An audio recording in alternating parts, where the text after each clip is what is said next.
Hi, we're here aboard the Chaparral 310 Signature today. This particular one sports electronic vessel control by Volvo and joystick control. So I'd like to go over a couple of those features if you have the time today. First of all, when you get EVC, you get a digital display control. So you have just one gauge for each engine, and each one of those is a multi-gauge. Now if I start trimming, automatically the gauge goes over to showing you changing your power trim.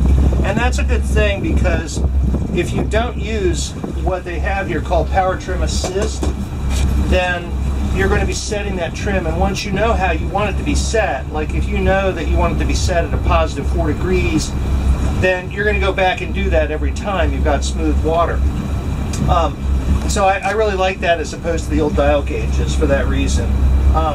Now, EVC itself, so you have a shift by wire, so when you put the boat in and out of gear, it's a very instantaneous and easy thing to do. Actually, it takes a little getting used to. Like that, fingertip. Steering as well, it's steer by wire, not by cable, not by power steering system. So when you steer, it's effortless. And to use the joystick control, all you do is you press this button that says docking, and that puts you in, okay? It takes a very, very light touch. Now you can move the boat forward, you can pivot the boat, you can even move the boat sideways, but like here where I'm going to move the boat sideways to starboard, you want to also turn the boat nose a little to starboard as well if you really want it to go sideways. That's because, of course, the propellers are all the way at the back. Okay, I'm going to take it out of docking mode. It says docking mode deactivated. Then I go back over to the regular the shifting. And one other thing I like is when you come back into neutral, it makes a beep. It confirms. That's good feedback. This boat has a couple of options included on it. One is the Power Trim Assist, where if you feel like you know what the optimal trim angle is at any RPM, you can actually program the boat to always do that just as soon as you take the throttles up.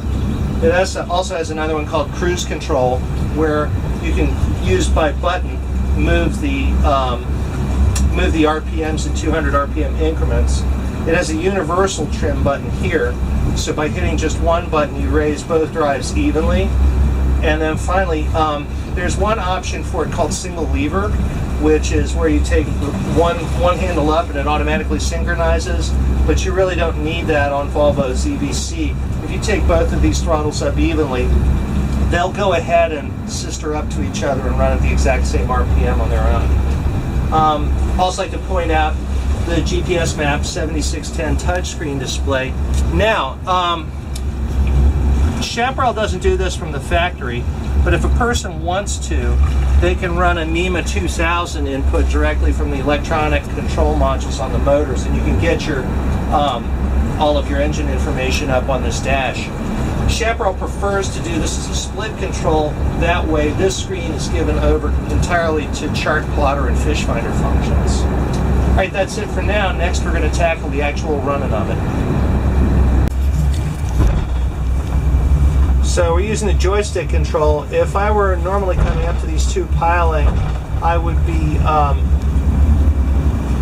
be trying to get past the far piling and then back her in, but you really don't do that with the joystick.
See, basically I'm in now. I'm just going to